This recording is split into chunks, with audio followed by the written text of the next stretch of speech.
Bonjour à tous, aujourd'hui on se retrouve pour réaliser une nouvelle recette dans le cadre de Cuisiner sans gaspiller. Au menu aujourd'hui, un pain perdu façon tatin. Pour cette recette, nous allons avoir besoin d'un reste de pain, aujourd'hui de la baguette, quelques pommes qui commencent légèrement à flétrir et qui commencent à être marquées, des œufs, du lait, du sucre et un petit peu de beurre. Je commence tout de suite ma recette en épluchant mes pommes. Et petite astuce, je vais conserver mes épluchures. Avec ces épluchures, nous allons pouvoir faire des petites chips d'épluchures de pommes. Vraiment très sympa, ça me fera une belle décoration pour notre assiette, vous le verrez tout à l'heure. Je viens donc d'éplucher mes pommes, je réserve ces épluchures et je mets un tout petit peu de sucre vanillé.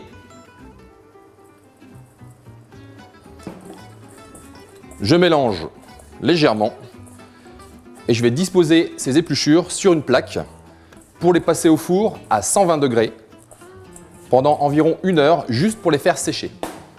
Je les dispose à plat sur ma plaque. C'est parti, 1 heure à 120 degrés. On se retrouve juste après. On passe à présent à la découpe de nos pommes en petits morceaux. Mes pommes sont à présent découpées en quartiers. Nous allons passer à l'étape de la cuisson. Pour rester dans un esprit un petit peu tarte tatin, je vais faire compoter mes pommes dans un mélange de beurre et de sucre pour en faire un petit caramel. Bien sûr, j'ai pris du beurre salé pour faire ce petit caramel au beurre salé que tout le monde raffole. Et ensuite, je vais y faire compoter mes pommes environ 10 minutes. Pour cela, je chauffe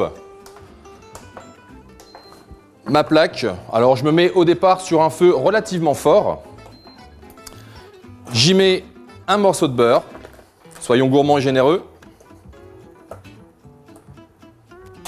Et une fois le beurre fondu, ça va relativement vite, j'y rajoute du sucre semoule.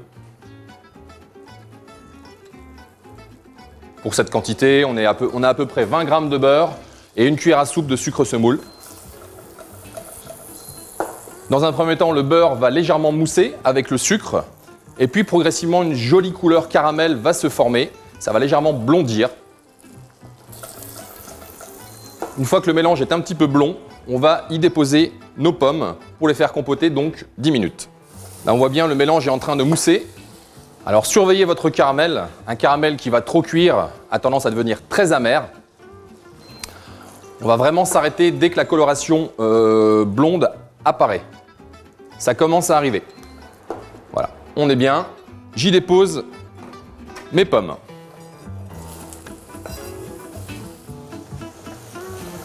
Je réduis mon feu, je me mets à feu moyen pendant 10 minutes.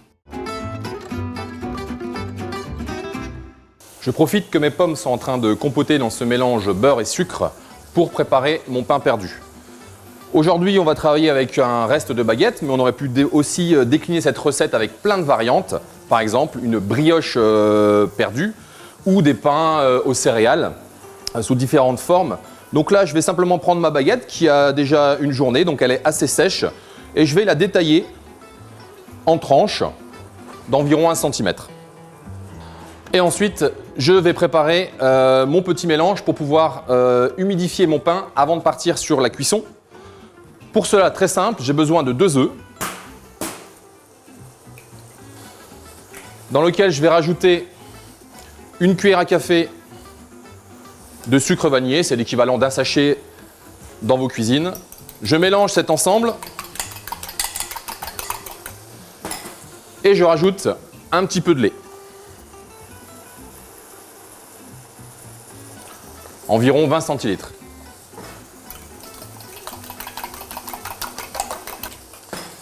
Et je vais déposer cette préparation dans un plat pour ensuite venir y déposer mes tranches de pain qui vont absorber ce mélange. Et on va tourner ces tranches 2-3 fois. On va laisser imbiber le pain pendant 5 à 10 minutes. L'objectif, c'est d'avoir une consistance relativement moelleuse.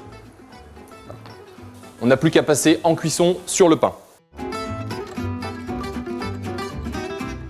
Retour sur les pommes. La cuisson est terminée, on a une belle couleur caramel. Je vais les réserver pour les laisser refroidir pour le dressage. Voilà. Et on va pouvoir partir sur la cuisson du pain. Donc encore une fois, vérifiez que le pain soit bien mou, bien imbibé de notre préparation. Juste avant la cuisson, je vais légèrement égoutter mes tranches de pain pour retirer l'excédent. Et ensuite, nous allons les poêler dans une poêle avec un tout petit peu de beurre. Voilà. Je les dépose. 2-3 minutes juste pour égoutter. Et je chauffe ma poêle. Ma poêle est chaude. J'y dépose un petit morceau de beurre salé de nouveau. Petit rappel à la Normandie. Juste pour tapisser le fond de ma poêle. Et ensuite, je viens déposer mes tranches de pain. Alors on est sur un feu moyen. Il ne faut pas aller trop vite. On est parti sur 5 minutes de cuisson. La cuisson est bientôt terminée. Pour avoir un petit côté moelleux à l'intérieur et croquant à l'extérieur, j'aime bien rajouter une toute petite pincée de sucre juste à la fin de la cuisson. Ça va légèrement caraméliser le dessus du pain et apporter ce petit croquant à l'extérieur.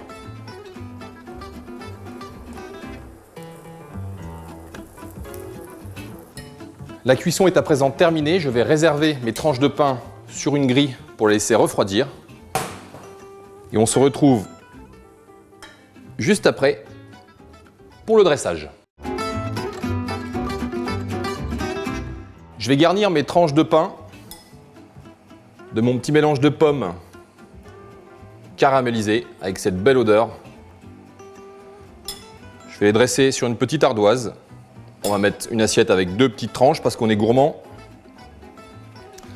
Je décide de rajouter, pour ce côté Normandie, gourmandise, un petit peu de crème fouettée. Moi j'ai pris un siphon pour faire une chantilly. À la maison, vous pouvez fouetter une crème de façon classique ou une bombe de chantilly.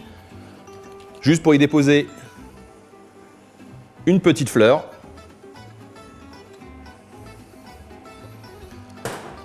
Je termine ma décoration avec les chips de pommes que nous avons réalisées tout à l'heure, de façon très simple, 1 heure à 120 degrés.